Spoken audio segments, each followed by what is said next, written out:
I ran into this last week. Here's what fixed it for me. Setting up notifications on ETRADE can help you stay updated on your investments. Here is how to do it in just a few steps. Step 1. Log into your ETRADE account. Start by accessing your ETRADE account on the website or mobile app. Make sure you have your login credentials handy. Step 2. Navigate to the notifications section. Once logged in, go to the account settings or preferences. Look for the notifications section to begin customizing your alerts. Step 3. Choose your notification types. In the notifications section, you will see various options for alerts such as price changes, news updates, and account activity. Select the types of notifications you want to receive.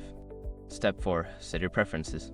After selecting notification types, customize how you want to receive them via email, SMS, or push notifications.